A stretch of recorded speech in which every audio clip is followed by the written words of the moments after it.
We are here with you. It is Monday, December 11th. We come to you in days of bright times. We come to you in dark days. We come to you every week, regardless. This is certainly one of those Confucius, may you live in interesting times podcasts, to be sure.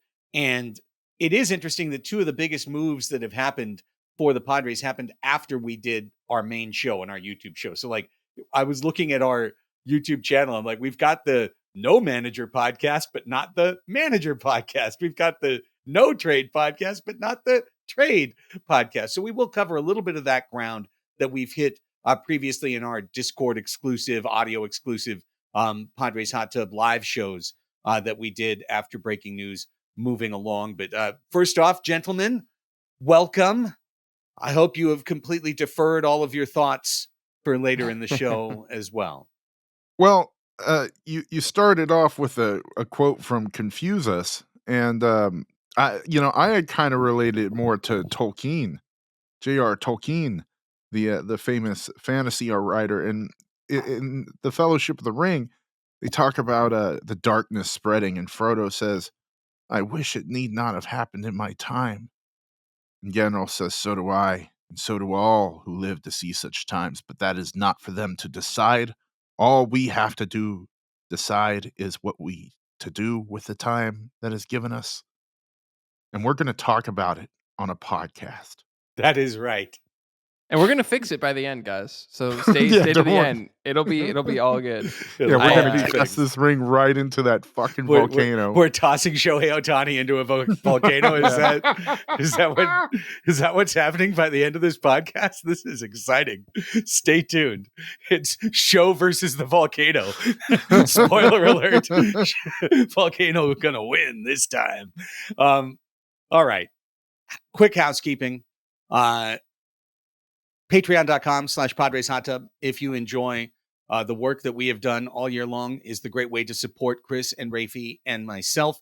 You can join for just $5 a month. It gets you access to our Discord. We do all kinds of fun things on the Discord, including this week we have opened up voting for our December movie watch party. The host, Craig, engaged in an incredibly flawed process for the second straight month. Even after being warned not to do it. So, but luckily, in a failing upward type manner, looks like the movie that is going to win a Muppet Christmas Carol is easily streamable on the Disney Plus channel. So we're probably doing that, but who knows? You can join the Patreon and steer us toward something else and slightly less accessible. Go to patreon.com/Padres Hot Tub. We are having our Padres Hot Tub Christmas get-together December 22nd at the Till 2 Club. We've hired Tim Capello to play for us at that club that night. We did it. We did it, gang. We got him. We booked him. So check that out. December 22nd. Hope to see a lot of what time Padres should we Hot Tub tell fans. people to come, by the way, to hang out? 8? Okay. Probably when doors open. Fair enough. I mean, I don't know. It's a bar. Like, at what point do you like kick everyone out and then say, or are the people there like, "Hey, give us $5 now"? Yeah, there's a guy that comes around. You've been with here a hat. drinking since 3.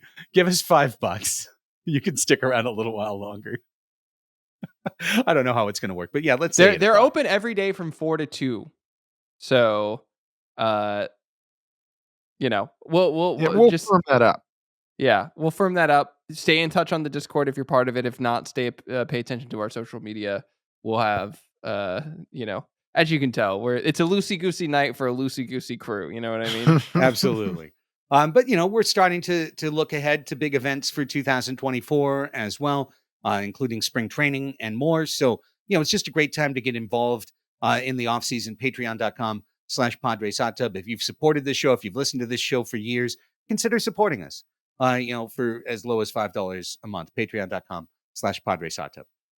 Like I said, we're going to spend a lot of time talking about Shohei Ohtani. I'm really not looking forward to it. I don't think there's any reason to look forward to it. But briefly, I thought it would be good to go back and cover Juan Soto a little bit. To the good old days of when we were trading people instead of when the Dodgers were signing people.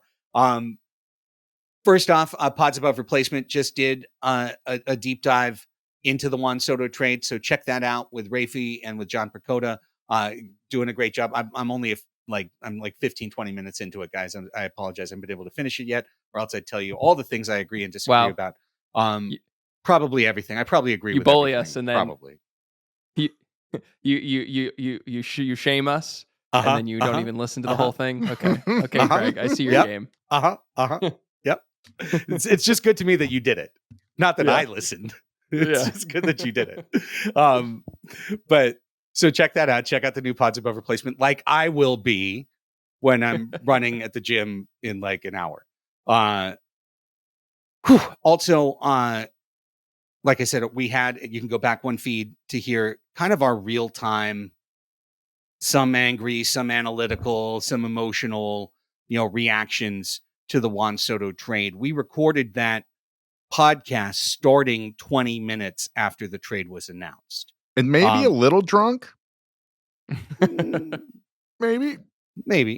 So now, several days later, and with a gigantic sport-changing contract that has appeared in between, I'm very much curious to kind of your updated thoughts on the deal.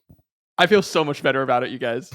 We made out like bandits. That Shohei trade signing happening 24 or 48 hours earlier would have been the worst thing that could have happened to the Soto deal, because there is absolutely no way that Juan Soto signs an extension to be a Yankee. He is going to the market just like he would have gone to the market with us. So we traded for sure just 1 year of Juan Soto, and I think for that, we got a decent return. I think part of the premium on that was the fact that the Yankees were paying for the opportunity to extend him, to have that exclusive negotiating window. That basically no longer exists. So I feel even better about the trade than I felt at the time, which was mostly good.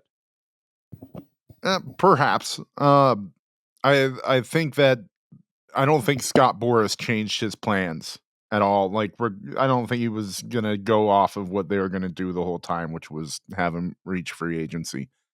But I will say that what time has given me is a little bit of perspective on the roster flexibility that having two at least, but 3 pitchers with lots of minor league options over the next few years. I hadn't really calculated that in. That a big part of the Padres' crunch is that they didn't have flexibility with the guys themselves. Brett Honeywell. Maybe they would have loved to have kept him in the system. All these guys, they just don't have options to send them to the minor leagues and keep them in the organization. And I do think that is very valuable with Vasquez and Brito. These guys that if they struggle, they can go down, they can work things out. It's not a matter of having to just let them go. They are theirs for at least 2 years, because I think Brito had 1 year go away, and I think Vasquez still has 3 years, but I'm not positive. They both have 2. Yeah. All right, so they both have 2. That's at least 2 years that these guys get to work things out, and you can go out and sign other people knowing that you have roster flexibility there. I'll never love it, but I do feel a little bit better about the decision making involved with it, and think that there is great value in having these young guys with tons of flexibility. I've been one of the bigger critics of AJ Preller during his tenure in San Diego. There's been multiple times that I've said I'd be happy to see him not be the GM and president of baseball operations of the Padres going forward. I think I've kind of finally settled on like my final form of this, which is that AJ Preller is just an extraordinary mixed bag of certain things that I think he's good to excellent at, and certain things I think he's poor to terrible at. He's poor to terrible at the trade deadline, and generally just makes bad moves, and sometimes catastrophically bad moves. And I think he's really good in the winter. And sometimes when he gets put in a corner, his particular skills come to play. And in this case, I think his particular skills came to play. It appears now, in retrospect, kind of deductively clear to me that AJ Preller had his finger on the pulse of the market. And in particular, he knew that Shohei Ohtani was going to get an insane, head-shattering, sport-breaking contract. And because A.J. Preller is the guy who checks in on everybody and checks in on everything and does his research on everything, and now, AC's reported the Padres never met with Ohtani, so he didn't sit down and get the deal straight from Shohei or from his agent. But now in retrospect, AJ knew what was coming. AJ knew to strike when the iron was hot, because AJ knew the Yankees weren't going to pay Shohei $700 million. So because of that, the Yankees needed Soto. AJ created a price that the Yankees thought was bad, so they leaked it to all of their minions in the media, and all of them immediately ran, carried the water up the hill and said, look at the ridiculous price that the Padres are charging. And then they waited. AJ got to that point, that pressure point, before the Ohtani deal went down, and he got the Yankees to walk across the line and give him everything he wanted in the trade. I mean, like, maybe there was one dude that he asked for that he didn't get. Like, he got everything he wanted in that trade. And when they talked in July, I'm sure the talk was like, we're starting with Jason Dominguez, Yeah. But if there hadn't have been an assertiveness from the Padres to get this done on Friday, then Saturday would have come and Ohtani would have dropped for 10 and 700. And what do you think the next conversation with Brian Cashman goes like? Because it would be just what Raphie said. Well, now we know we're going to get him for 1 year. Why the hell do we have to give you 5 players? We'll give you 2 players and you can't have Thorpe. And it would have been a very reasonable position for the Yankees to take, to be honest with you. Because the market changed under their feet a day after they closed on the Juan Soto deal. A day later, the market changed under their feet. I think we'll see how it pans out. Okay. And I understand very much that Juan Soto is probably going to hit 50 homers this year into that short porch, and he might have that contract career year, but when I hear people go, oh, well, you put Soto in front of Judge, look out, what's good. Soto hit in front of Tatis and Manny and Bogarts. Like, it doesn't work just as easily as the New York writers want to say it will. Like, Soto's great, but he's not a $550 million player. He is not. He is a one-way player. He is not that. We were never going to have him for more than 1 year. So it is completely clear now that this was the reset that absolutely had to happen. I thought the Talking Baseball boys put it pretty decently when they said the Yankees went out and got a generational left-handed hitter, and now they have an average lineup, because aside from Judge, they got a bunch of just mids up and down, and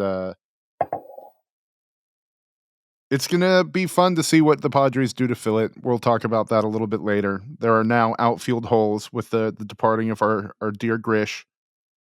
That I think he's going to be a bigger hole than people think. I know the 2 spot in the lineup, there's somebody to put there, be it one of those 3 guys are going to go in there, but that hole in center field, maybe there's a guy that goes there. That's what I've kind of been rooting for since the start of this offseason. I think Tatis is staying in right. I think they're going to, planted that seed. Yeah. I think they're either going to go get Lee in the free agent market, or I think they're going to try and over-promote Jacob Marcy. I'm really starting to, like, the number of times that Marcy's name has escaped from Preller's lips and how strategic he is with everything he says. I think he's going to actually be given a chance to win a job in the outfield in the spring. The thing is with Lee, with the rumored AAVs that he's going to seek, $16 million. What's the posting fee on that? Like 12, depending on the length of the contract? Yeah, something like that. It's like, so go ahead. You're almost at $30 million, which is what Juan Soto was going to cost this year. Whereas Jacob Marcy, and he's an unknown, Lee's been playing in KBO. I call it AA plus because people compare it to the AA, but the one guy I've seen come over looked a little bit more polished than a AA player. So that's where Marcy was at the end of last season. He was at AA. So you're paying literally 1/35th of the amount for maybe not an equal unknown. Lee definitely has more of a career. He's 25 years old. I think, isn't that what Jacob Marcy is? 24, I think Jacob Marcy is. So they're very comparable. Each of them have their unknowns. Each of them have their knowns. And they kind of profile out to about the same. So I don't think you're too far off, Craig. And they've got a talented young outfielder ready to go. And people behind him, the lineup's stacked towards the front. If they can find value at the other positions, not center field, in the corner, at first base, to give the lineup depth in the middle there, maybe you can put somebody coming up from Double-A, who has proven to be a good eye at the plate, a great walk to strikeout ratio, and maybe you worry a little bit less about his exit velocity facing Major League pitching. Yeah, just really quickly, Jacob Marcy is 22 and a half, so he'll be 23 come next summer. And yeah, it was bandied about in that article that Dennis Lin wrote that he was going to get the equivalent to a Masataka Yoshida's deal that was signed at the beginning of this season. Couple differences there. I think Yoshida was universally recognized as the stronger hitter, but and also had a great World Baseball Classic and everything, and was like really showcased. But at the same time, Yoshida is 30 and going to turn 31 next year, and Lee is younger. So there's when I first read that asking price, I thought that's too much, but I think there are some things going for him. I think his youth certainly, and also what is money in baseball anymore? It's monopoly money at this point. Well, there's our transition signal to talk about Shohei Ohtani. I think this will be, and not just because of where it's coming from, hopefully not just because of where it's coming from, but I think this will be a different conversation than you've probably heard, especially from the national perspective, about the Shohei deal. However, new complications have come out within the hour prior to us recording, which is now.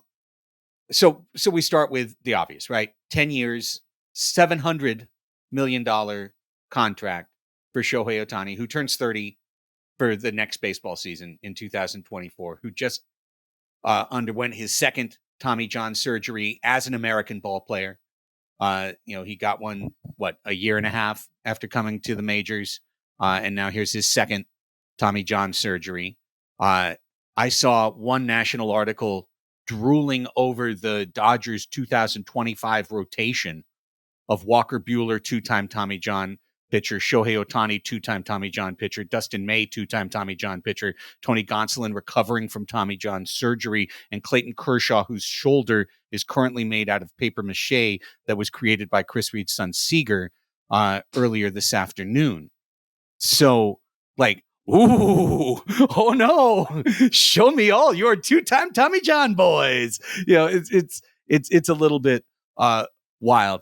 But okay, the information that just came out today is that Shohei Ohtani is not just deferring a large chunk, he's deferring all but $20 million of $700 million. He'll get paid $2 million a year for the next 10 years. $2 million a year for the next 10 years. And then for 10 years after that, when he's not playing, he'll get paid $68 million a year. $68 million a year to be retired. Bobby Bonilla, suck it. You're no longer relevant. Bobby Bonilla Day. Yep. You're done. You're canceled. It's Ohtani Day from now on. I am still literally struggling to process the idea behind this. But Raphie, I think you have to start with something that's just a cold, hard fact. The competitive balance tax hit for the Dodgers is not going to be $2 million. It's not going to be $70 million, but it's going to be, from what I've seen or read, somewhere around $45-ish million a year as a CBT hit. That's still not nothing. That's a lot. That's a huge chunk. It's like a seventh of your CBT. Well, Chris, do you want to jump in and explain this quickly? Since you have your finger on the button of this, and then I can come in after.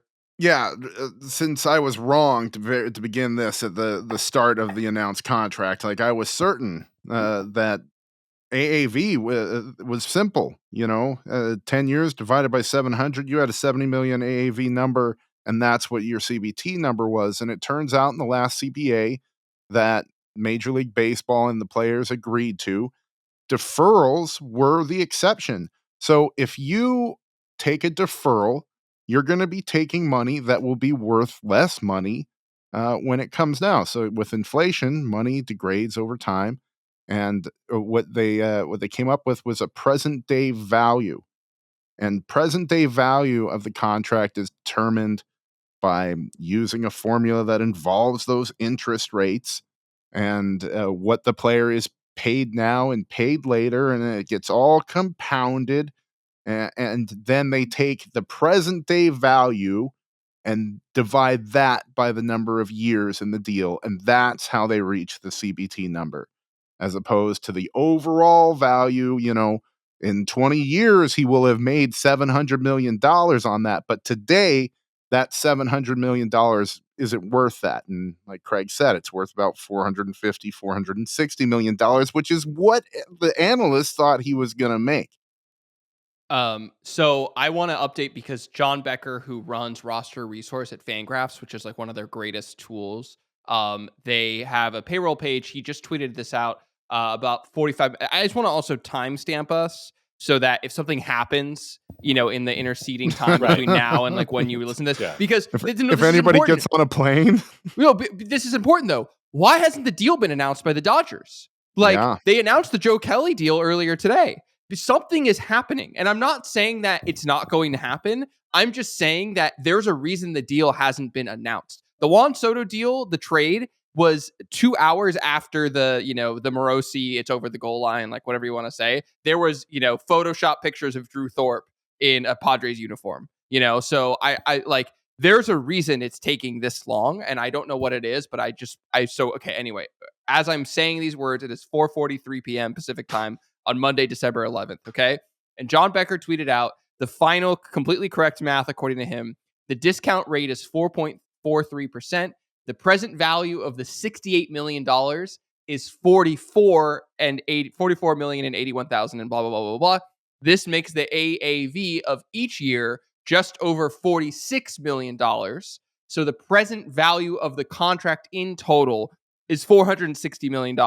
So what is actually costing the Dodgers is what a lot of people estimated it would actually cost the Dodgers. That shiny headline of $700 million actually kind of means nothing. And it's going to be interesting just how meaningless this all is and how meaningless this makes the money in baseball, because I agree with you, Craig.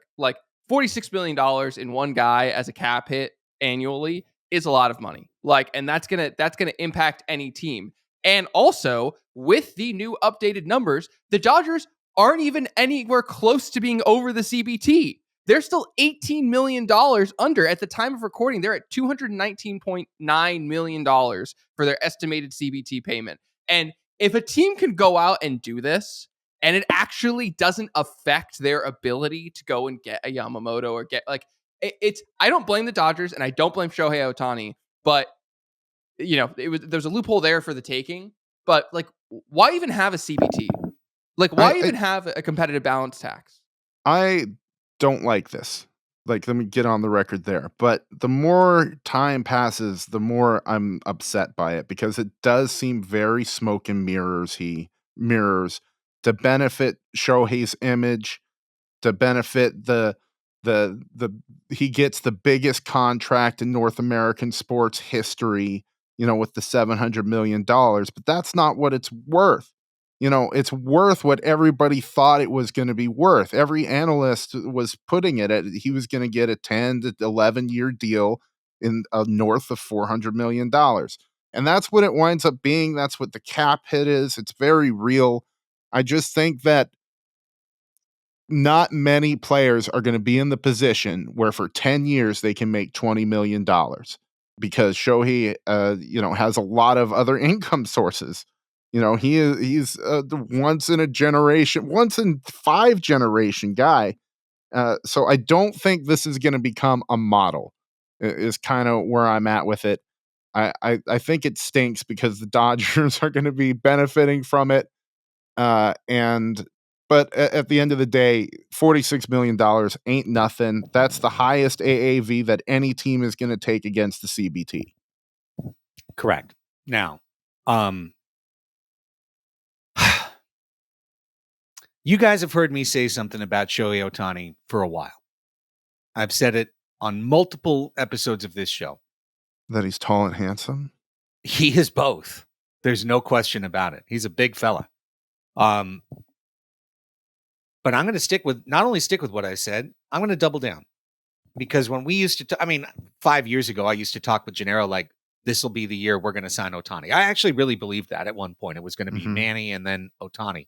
Obviously, re-upping with Manny and signing Xander Bogaerts made that utterly impossible to even get in the game. So it would have hurt. Like, all the people being like, oh, Padre fans, you must be so crushed. Like, it would have hurt if we were in the game. If we thought we were going to sign him. Like in 2017, it hurt because we thought we were going to sign him. If the rumors were that he was on the surf liner to Old Town. Exactly. Right. Yeah. John Paul Morosi reporting he's been spotted in Old Town sitting down at a Cafe Coyote ordering freshly made tortillas. That might have hurt.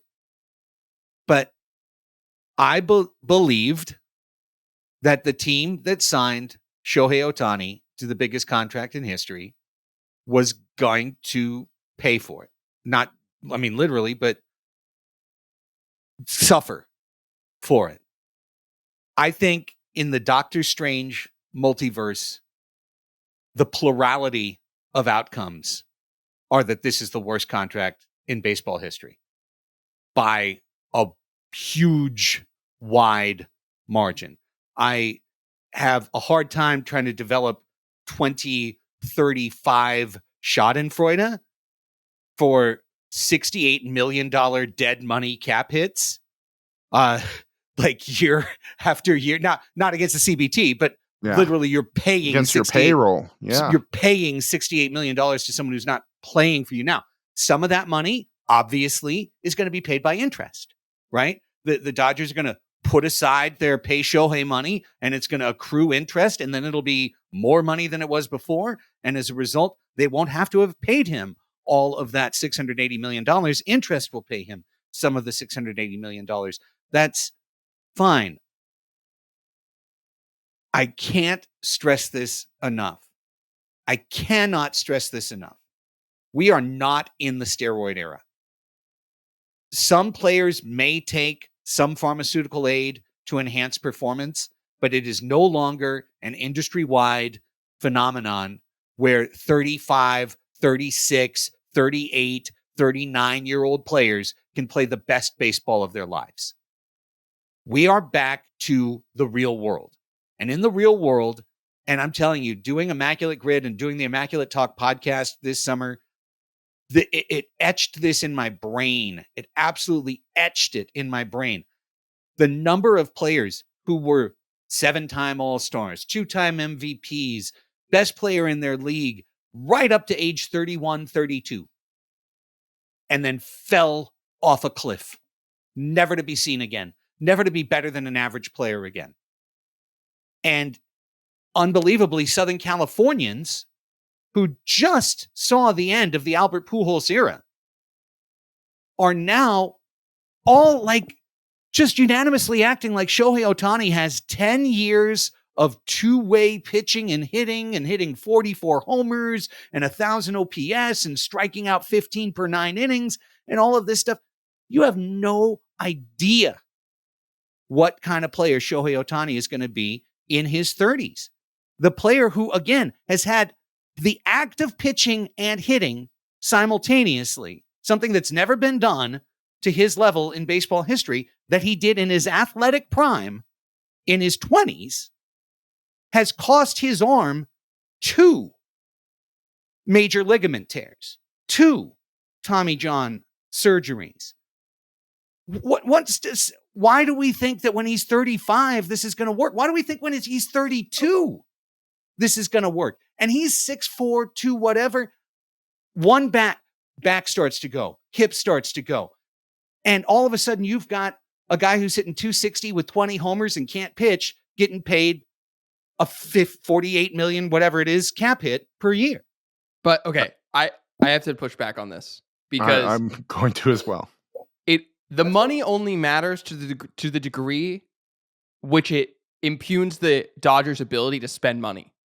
Like, and if it doesn't change the Dodgers' ability to spend money, then it actually doesn't matter. He can turn into Albert Pujols. Who gives a fuck? Like, it actually doesn't matter, because what the Dodgers are saying is, first of all, Andrew Friedman and company are saying this money is someone else's problem. It's the Dave Dombrowski school of being general manager. Like, we're going to spend a lot of money and we're going to figure it out later, and I don't need to worry about this. But also, they're essentially saying that we can stomach this and more. That's what this indicates to me. And so it doesn't matter. I genuinely don't think that this means that the Dodgers can't spend money in 2028, because they're betting that they're going to be an incredibly profitable organization for many years to come by signing this contract. So, like, I hear what you're saying, but if it doesn't change the Dodgers' behavior at all, then it actually doesn't matter what he's getting paid. They could DFA him. They're going to make so much money off of him. Everyone in Japan is going to be watching every Dodgers game. And doesn't give the Dodgers money when they do. But okay, that's not the TV itself is not going to. But come on, like you understand what I'm saying. Like, builds the brand, has little boys in Dodger hats. Yes, it's a different. It opens up this market in a way that no other player has ever done it in history. And I just really like. I think that there is a chance that he turns into a dud and can't perform. But I actually don't think it's going to matter all that much to the Dodgers. Like, I really don't. I do think that you're right, Craig. There's a huge chance that this is a bad contract and that his arm blows up. Like that, sure, huge chance. But we're talking about a guy who did something that no other human being was able to do in 100 and something years. That speaks to his dedication. That speaks to his exceptionality. So I don't think that those bottom percentile outcomes are very likely when you're talking about somebody like that. Even if the pitching goes away, you've got this security blanket of a guy who had 180 OPS plus last year, unanimous MVP, a guy who went out and played for the frickin' Angels with a torn ligament in his arm until the day that they were statistically eliminated from the playoffs, so he can contribute to the team. I think Shohei is rather exceptional. I don't see his work ethic dropping off. I don't see his dedication to excellence dropping off. And, I think it's just as likely that he gets 2 MVPs over the course of the contract as it is that it winds up that he can't play in the back half of it, or that it only pitches for 5 or 6 years out of it. He's not going to be Steven Strasburg. It's not going to be something where he doesn't play for the entire life of the contract, because he has too many outs. He has too much of a history of being phenomenal. I think you're going to have to compare it to the contracts that Rendon got, that Strasburg got. Each of those are worse than Pujols, I think, by a fair margin. And I just don't. I don't think that that's the likelihood. It certainly could happen. Anything could happen. He could get diagnosed with a degenerative disease. Please don't let that happen. I wouldn't wish that on anyone. But I also don't want to poo-poo that the dude is now playing for the Dodgers, our rival, and is the best ball player on the planet. If you took the federal funds rate right now, the prime rate as is being discussed right now is 5.5%. And if the Dodgers took $680 million and stuck it in a bank account and didn't add 1 cent and just let the interest grow at a 5.5% rate, in 10 years, that money would be worth $1.16 billion. And you would have made $480 million in interest alone. Okay? So, they could stick that $680 in the bank account, not touch it, and then they only had to come up with $200 million. You know what I mean? And like, Right. what's that to the Dodgers? Like, it's all monopoly money. And I think that the union is furious because, like we were saying before we hopped on mic, like all the owners are going to start offering these deals to people. And I mean, for the long time, it was, we're not going to break the $300 million barrier until Peter Seidler decided to do it with Manny Machado. And now we have these contracts being broken. So I don't know. As a fan of baseball, I'm genuinely like, this is like sport altering. And like, there's the next CBA is going to be insane. Okay. You just brought up, Chris, Anthony Rendon. Mm-hmm. Anthony Rendon was a tremendous hitter in the major leagues that also simultaneously provided great defensive value. All right. And prior to his age 30 season, he was a 2-time Silver Slugger, 1-time All-Star who had received MVP votes in 4 different seasons, including top 5 MVP votes in 2 different seasons. Then he turned 30. He's now 33. Anthony Rendon's Angels career OPS is 758.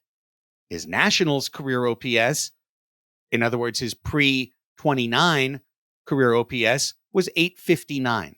He's now a shell of himself. He's hit 240, 229, and 236 the past 3 seasons, and he has been debilitated year after year after year by nagging injuries. Shohei Ohtani's work ethic that you described, his dedication, his professionalism, his commitment, none of these should ever be questioned. However, he has never done it in the big leagues at age 30. He's never done it in the big leagues at age 30. There's no guarantee he can do it in the big leagues in his 30s. But the Dodgers have just paid him $700 million for what he did from age 26 to 29. They paid him $700 million because he's the best ball player and he's going to open up markets for them and people. Like, it's not purely And they're also not paying on him the $700 million. That's true. You're right. They're paying him 460 prism value, whatever. Adrian Beltre had some of his best years past 35. Tony Gwynn was a fantastic hitter, even on a liquefied knee, well into his mid to late 30s.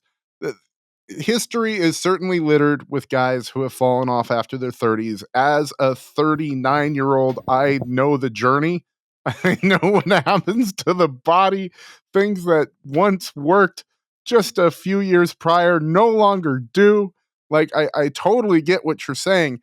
I just do think that we are dealing with a unicorn player, and that if you're gonna put your franchise, attach it to a guy, the Shoheis are who you attach it to. You attach it to the people, not just, I mean, he's beyond inner circle trajectory, but let's talk about Manny.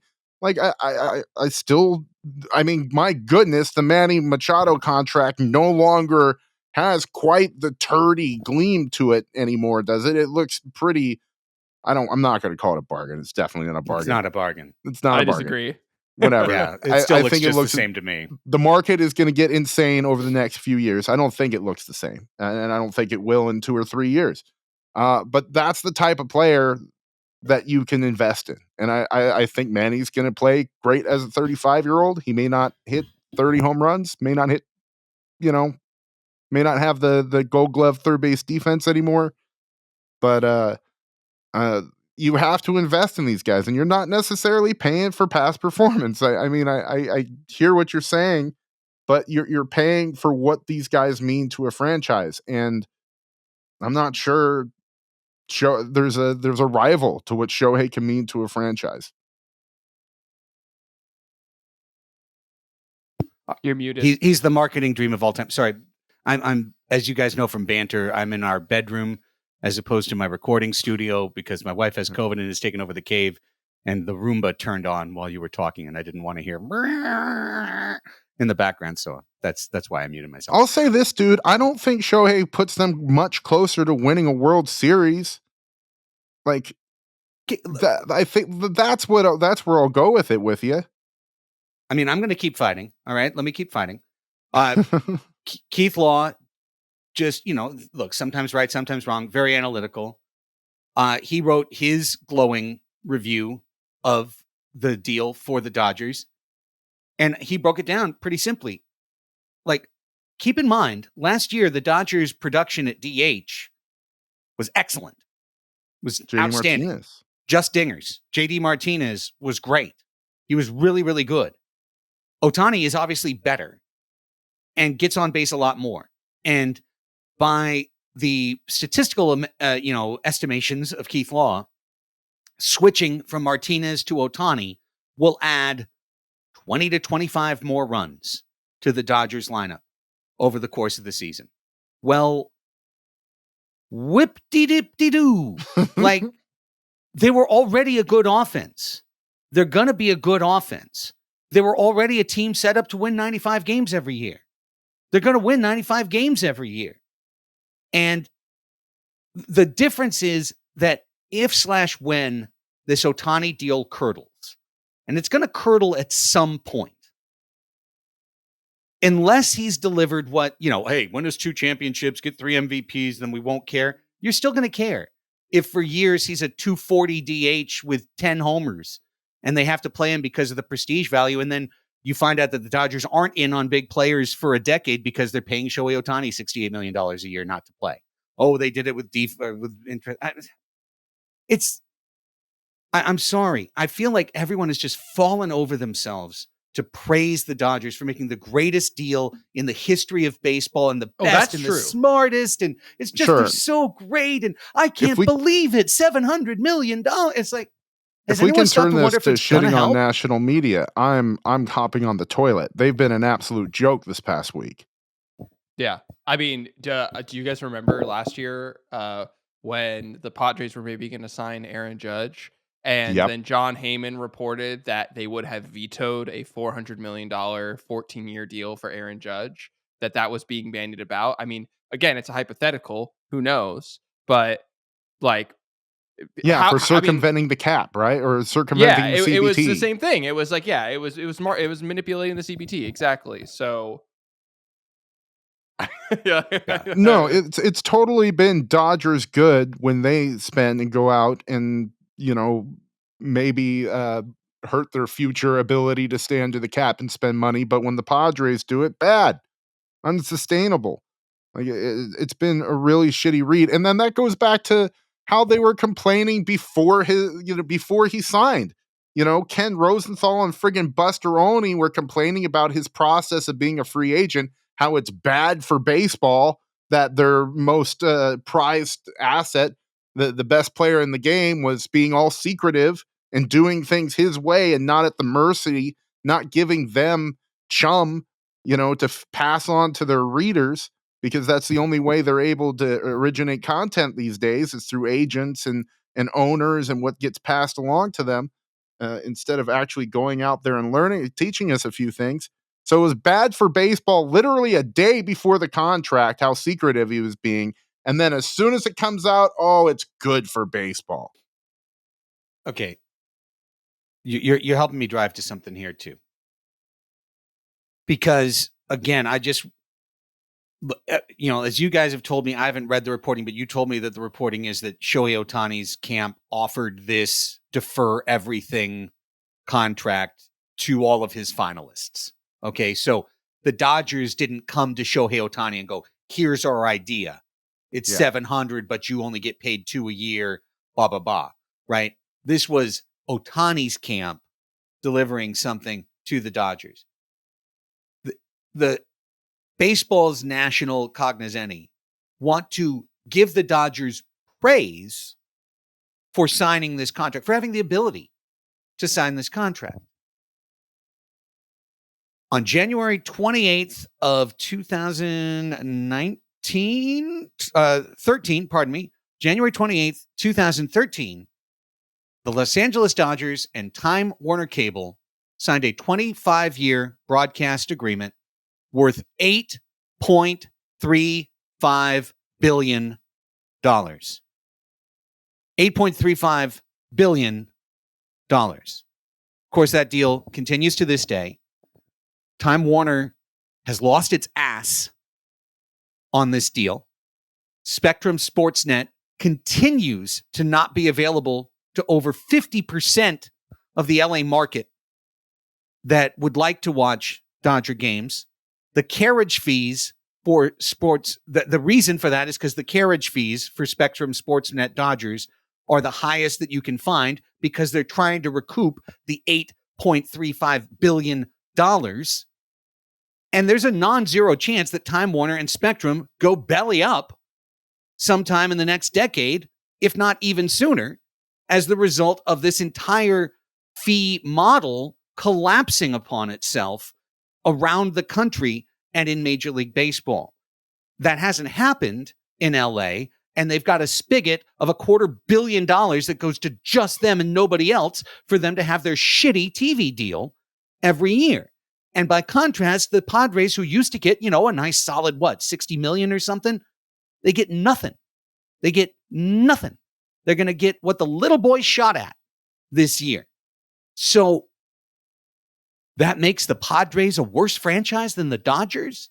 It's ridiculous. It's ludicrous. The Dodgers are riding fat on a broadcast deal that no one in the world would give them today.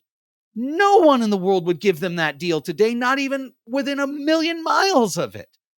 Even with Shohei Ohtani. Okay, and all the ratings he's going to get. So many things have driven me crazy, and I'm sorry for being a little ranty. I get everyone who thinks I'm bitter. I never thought the Padres were getting Shohei Ohtani. I always thought the Dodgers were getting Shohei Ohtani. Was I happy when John Paul Morosi went off on his stupid-ass plane thing, and then the guy said press conference 6 p.m., and I was like, holy cow, did Dave Roberts actually screw this up? Like that was a fun couple of hours or whatever when I thought he might not be a Dodger, but I always thought he was going to be a Dodger. I don't think it's the worst thing in the world that he's a Dodger.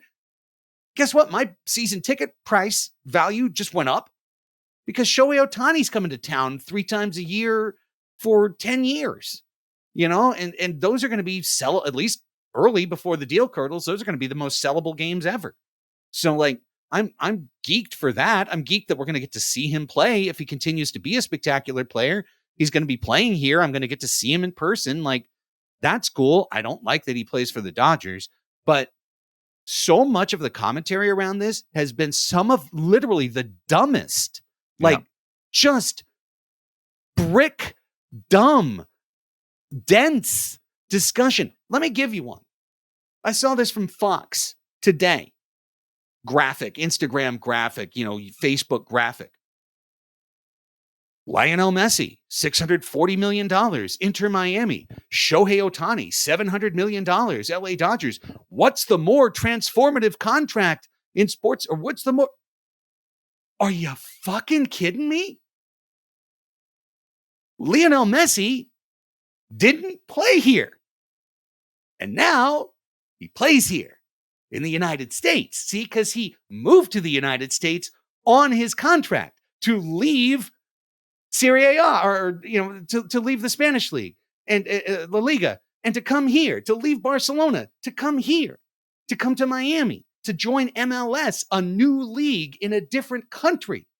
Shohei Ohtani is switching from going to Tempe to going to Camelback Ranch. He's literally living in the same house, playing in the same market that he did the year before, the same market. And everyone's like, oh, it's so great for baseball that he's now in Los Angeles. He was with the Angels. He was literally with the Angels playing with, now he's playing with a superstar. He was playing with Mike Trout. What changed? What changed? He's in LA with another superstar. It's like Lionel Messi. It's nothing like Lionel Messi. He was already here. 2017, that was like Lionel Messi. Oh my God, Shohei Ohtani's in the big leagues now. This is just how much money he's going to get paid and from whom. So much of the conversation around this has just been gobsmackingly thin in terms, wow. And not even ever stopping to think, well, what's it going to mean? How's it going to work? What's going to happen? What are the real prospects that 4 years from now, he's even going to be a pitcher? Oh, well, that's fine. He'll be a great right fielder at 34. Out of nowhere, now he's going to win a Gold Glove in right field. Like, father time, man. Only LeBron.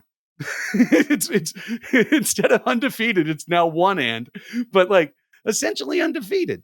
Yeah, and I don't know. There's just so much. Then I've got even more, but I'd like to. I don't want to keep ranting. I want to let you guys back in. I mean, I don't have much more to say about it other than we're gonna find out when the Dodgers announce this deal, like, what the league, if the league does anything at all. Jeff Passan, Yeah, go ahead. tweeted out, a screenshot of the part of the CBA that, makes him think that there's absolutely no way that this gets challenged because there's no limit. The part that he put up was that essentially that there's no limit on how much money can be deferred, which I don't think anyone has. That's not the issue. The issue that I think a lot of people take offense to is the cap hit element of it, or it's not a cap, the CBT element of it.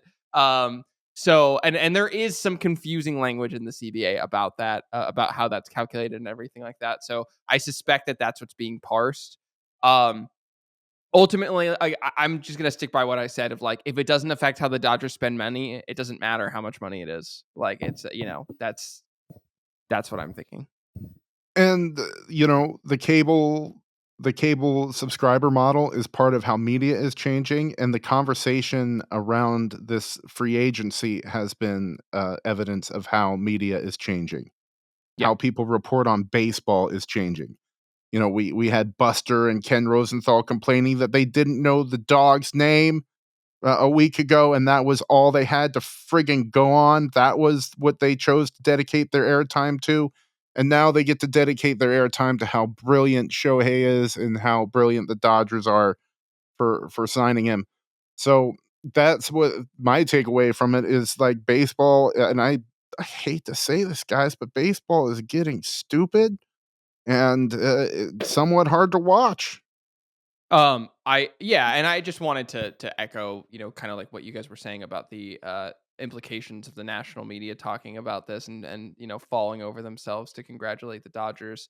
What you guys talked about with the TV money, it just makes it clear that there's probably 4 teams that could have possibly signed Shohei Ohtani, because but it's going to be like the Dodgers, the Cubs, the Yankees, and the Mets, and I don't really know who else, who have the TV apparati, whatever the plural is, and that baked in, regional sports network income that they are, kind of guaranteed to have that money later on. And like, I just don't understand how that is good for the game. Like, if you have It isn't, dude. Yeah, if you have a Steve Cohen come in and say, okay, like, this is, I'm just going to pour tons of my own money. That's one thing. Cause Jeff Bezos could go and buy the Mariners, Amazon's in Seattle, like, who knows? But like, and if he starts throwing money around, that's great. But that doesn't change that the regional sports network is still not going to be making money in the same way. Like, this really limits the scope of these type of deals to a few teams. And like, that's just about the worst thing I can think of for the game of baseball. You're basically, like, why be a fan for anyone else? You're playing in a separate league.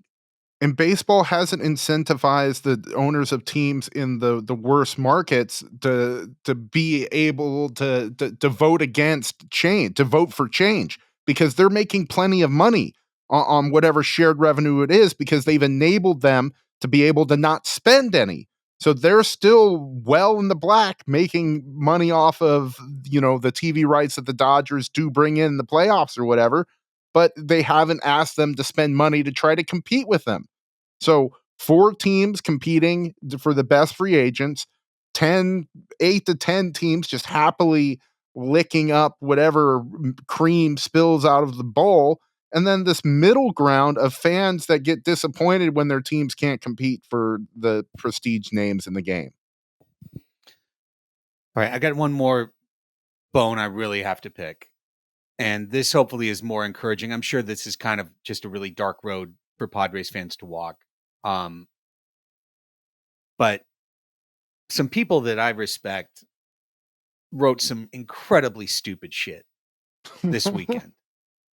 And Tom Verducci wrote an entire column that was it Tom Verducci or was it the AI? Yeah, or was it Vom Turducci? Yeah, exactly.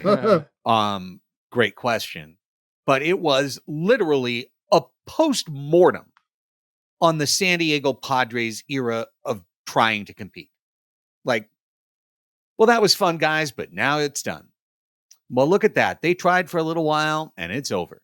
Similarly, Joe Sheehan, dear friend of mine, first ripped the Padres for their salary dump of Juan Soto and how it wasn't going to improve our cable subscriptions or our pay-per-view subscriptions, and then literally tweeted Saturday evening, RIP Dodgers-Padres rivalry, parenthesis 2020 to 2023, end parenthesis.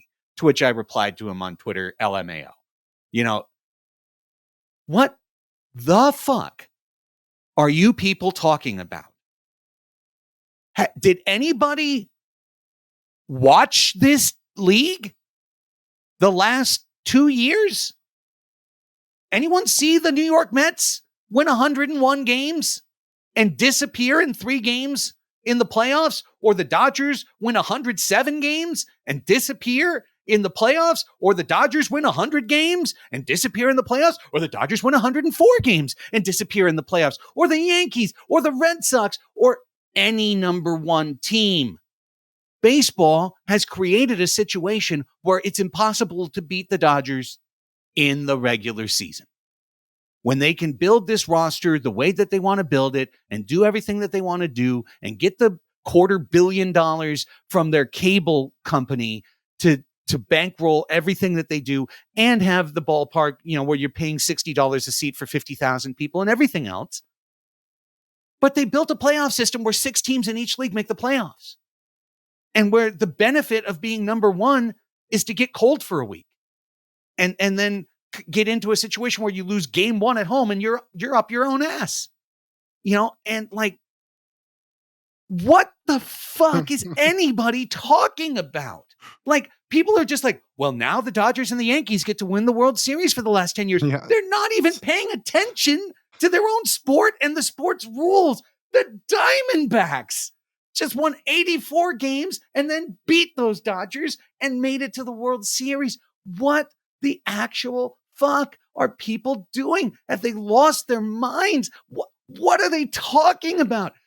Like, honestly, I hope you can tell, I'm literally gobsmacked by this. Like, I don't get it how everybody has decided they're so thrilled that LA could do this that no one has stopped to think about the should side of it or the what might happen side of it. They're just like, ooh, everything's crazy now. Like, there's no guarantee the Dodgers win a goddamn thing the next 10 years.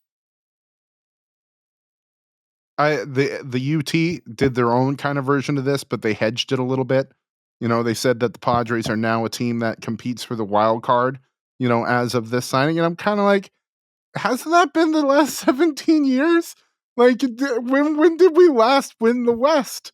You have the freakish chance that you can have everything come together for you, like the Giants did. But besides that, it's been the behemoth that's winning the division. And it's up to everybody else to chase them. And then come the playoffs, smack them in the face.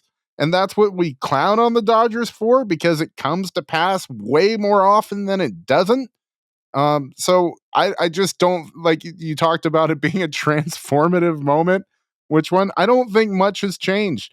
And, frankly, Shohei kind of sucks against the Padres. He does. He sucks against the Padres.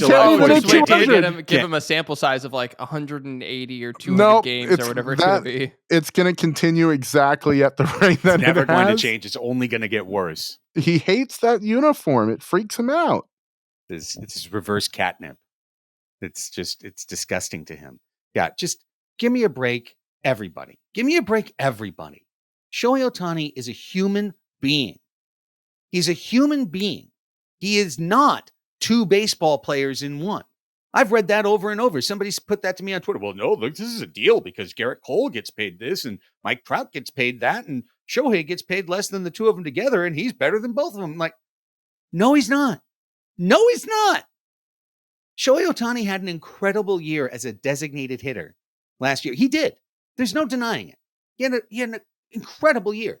And in his 20s, he's put up some damn ass great years in Major League Baseball. No guarantee he can do it when he's 31. No guarantee he can do it when he's 33. On the pitching side, he's not Garrett Cole. He's not striking out 300 players. He's going to be severely restricted in how he pitches in 2025. No matter, and there's just no guarantee. Two-time Tommy John guys, there is absolutely no guarantee. The risk of falling apart is way higher.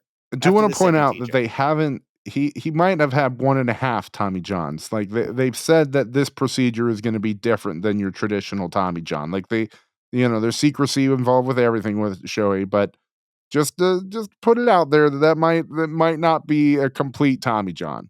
It's like a Tom Joe. No, Shohei Ohtani loves to be inscrutable because that inscrutability combined with how he offers nothing but the smile and he's handsome and everything else allows everyone to write a story. We have no idea who Shohei Ohtani is. Nobody does. He loves to be inscrutable, but he 100% had a second Tommy John surgery. He didn't have a T. Joan or a Tajay or TJ. something. He had TJ surgery. He had a second Tommy John surgery. And he is subject to all the same. No, he is subject to way more risk than any other pitcher who has ever come back from a second Tommy John surgery because he intends mid-rehab to be a full-time designated hitter in the major leagues. And he intends 5 months after his surgery to be playing every day in a major league lineup swinging the bat. So what Shohei Ohtani did from age 25 to 29 will never be duplicated again in Major League Baseball. I believe that very, very strongly.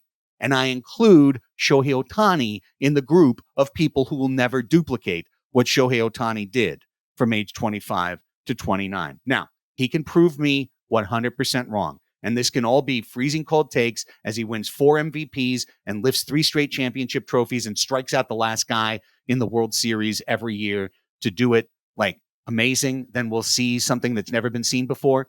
But I want to close with another guy that throughout the beginning of my sports broadcast career was exalted as the ultimate version of his sport that was guaranteed to break every record in his sport. And then he got over 30 and he started to get hurt. I'm talking about Tiger Woods. Transformative, exalted, inscrutable, the highest paid, the most venerated, the most puffed up by national writers. Of course, Tiger Woods has been the greatest golfer of our generation and of the 21st century. But it was written, guys, it was written as absolute fucking fact that he was going to shatter Jack Nicklaus's record for majors. And guess what? Jack Nicklaus holds the record. And guess what? Jack Nicklaus is going to hold the record. Tiger's never going to break it because Tiger's broken, because his body broke down. He's a big man who has access to the best medicine, the best information, the best of everything.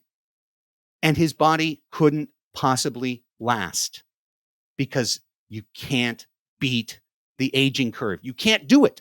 So everyone who's just going crazy about this has not even stopped to think about what Shohei Ohtani is going to look like, trying to do what no one has ever done and to do it at an age that it's never been done before. I can't stop going back to that. Everyone thought Tiger was an absolute guarantee.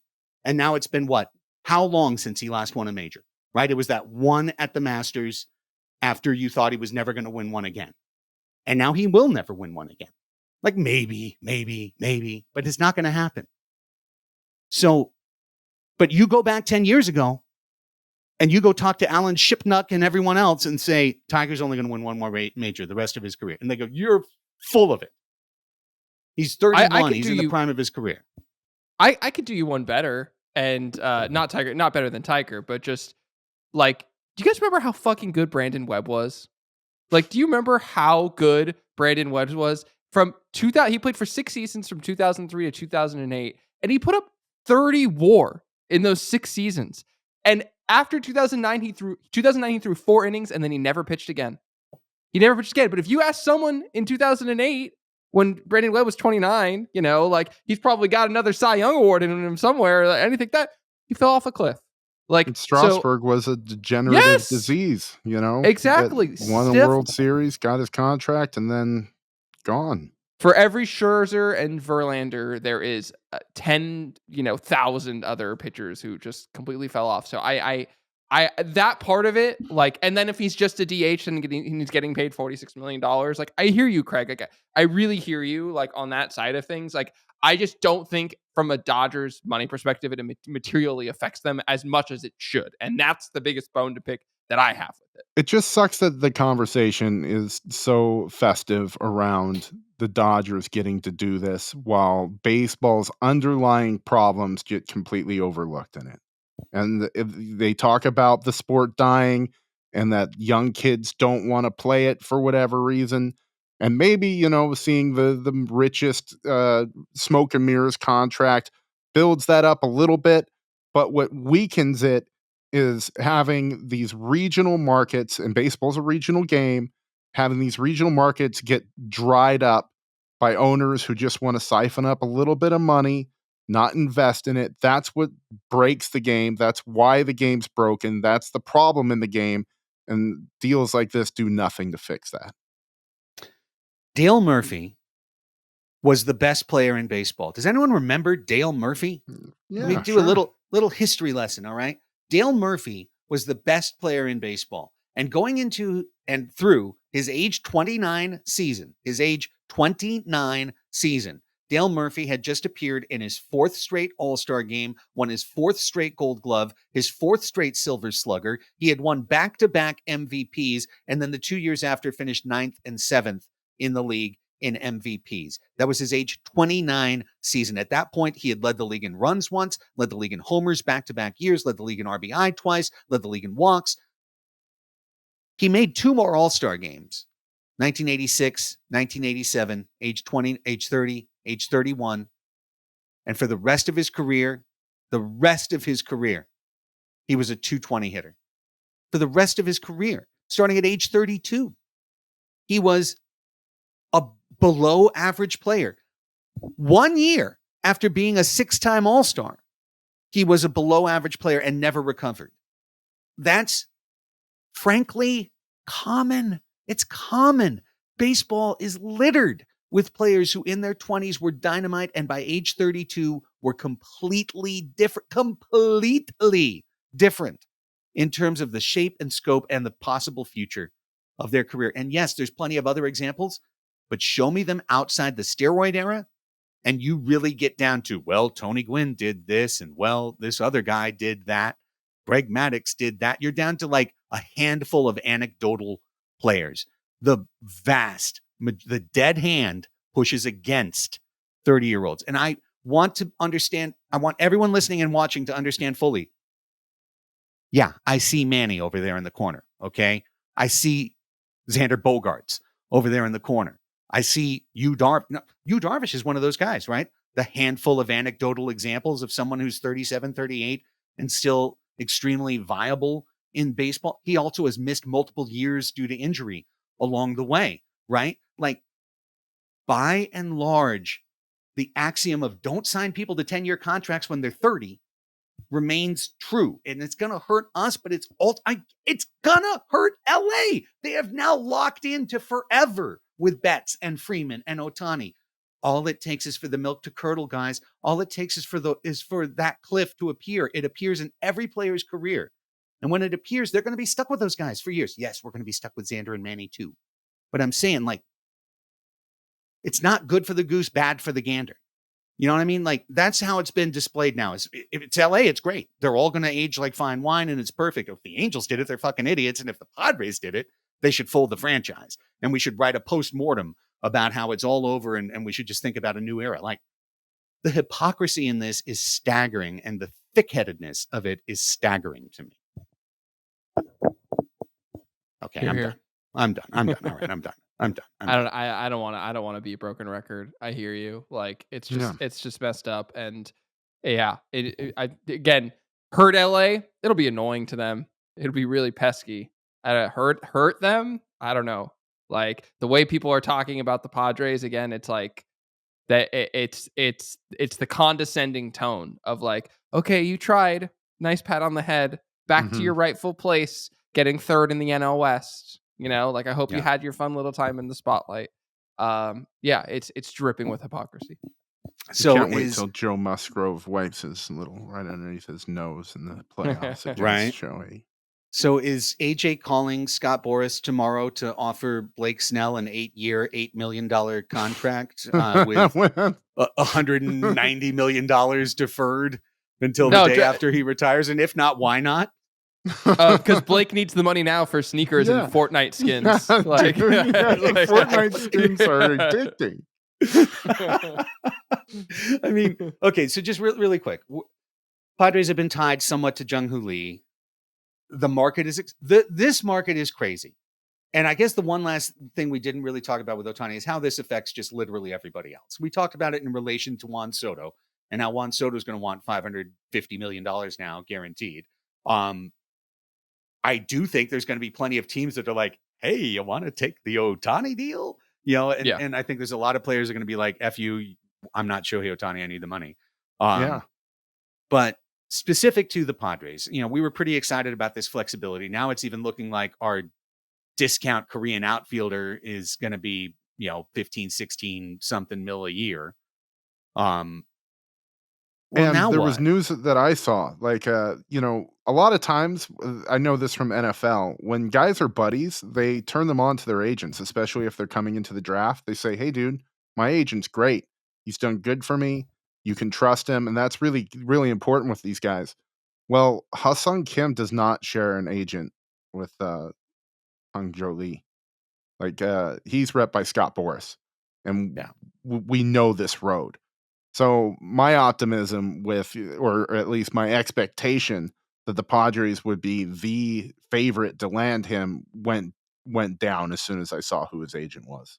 I don't know that it affects too many other players. I mean, this is something that's been studied for years that, it's roughly $8 million per WAR historically. But if you look at 1 to 2 WAR players and then 2+ WAR players, it's a lot different. Like it's like a marginal rate. Premium. You pay a premium on that extra, win above replacement.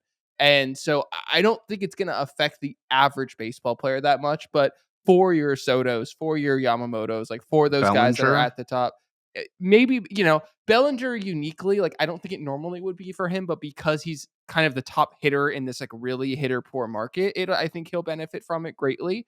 But I think it's like, 5-10 guys a year that this really changes the calculus for, and then the rest I think are mostly the same. The question just to me, it becomes how much deferred money, generally, will play it. But again, guys like Shohei, who makes so much money in endorsements, and he makes $50 million a year, it was reported today, in endorsements. He doesn't need that money now, like at what point 50 to 100 million a year, like what's the difference, in some, certainly you can buy a bigger yacht, but like, it really materially how it affects your life, it's not that different. So I don't think it's going to affect too many other people.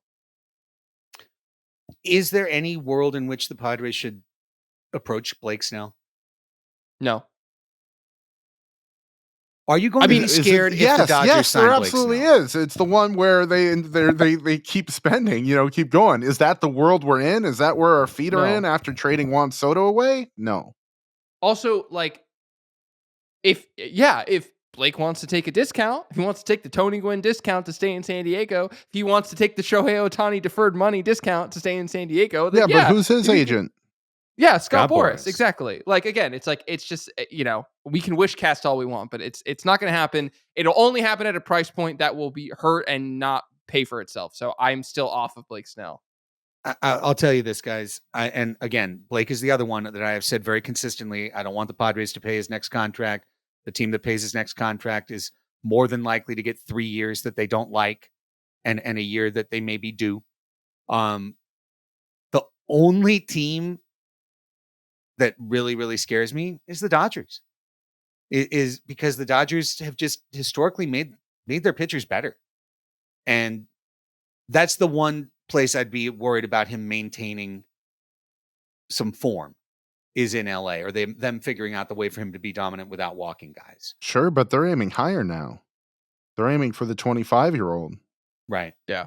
Right. The one thing I will say about Snell is that we are in dire need of left-handed pitching. Yes. Like dire need. Every single one of the pitchers that we got back from New York is a right-handed pitcher. And which is, I will continue to praise that trade from a pure value standpoint. But what is the one thing that happened in 2015 when this team tanked? They were incredibly right-handed heavy, especially in the lineup. And that's also the case again this year. So so we'll see if AJ has learned his lesson and learns to add a little bit of variety in there. But we are desperately need left-handed pitching. And I don't really know, like, where you're going to get, like, even if you brought back Walker, that doesn't solve your problem. You know what I mean? So Right. where is that going to come from? Yeah. And not from a lot of the places that you might have hoped. Wade Miley's gone. You know what I mean? Like some of the kind of sloppy guys that you might have hoped you could get are gone. So Montas is still on the board, baby. Still right-handed. And it's still the winter time, and AJ still has a bevy. Sorry, I forgot the left hand, but AJ still has a bevy of prospects. It's still winter time. Like Gandalf said, this is on us how we approach it. We've seen darker times as Padres fans, and yeah, the power up north, the power of Dodgers Mordor is rising. But we got our scrappy hobbits. You know, Luis Campusano, scrappy. Kind of hobbit-like when he squats. I'm sorry. I'm more militant than I normally am about this. I feel very parochial in some ways. I respect anyone who wants to put the bias filter on this, but I cannot stand even a guy who I completely have no respect for at all, Hacksaw, did a thing like, "Well, the Padres season's over." Like, shut up. You don't even have to say that name. We're doing like hacksaw straw mans at this point. Like, come on. Yeah, like, exactly. I'm done. I'm just saying, I'm done. Don't tell me that it's over. Don't tell me that we're done. Don't tell me that I don't have any value in being a fan of this franchise anymore because the Dodgers signed Shohei Ohtani. Like, just stop it. Just stop it. Cut it out. We're going to make the Padres great again, and we're going to beat these motherfuckers in a playoff series and strike out Shohei with Tom Cosgrove and Shota Imanaga. I'm manifesting it now. There we go. and tell him to friggin' eat it.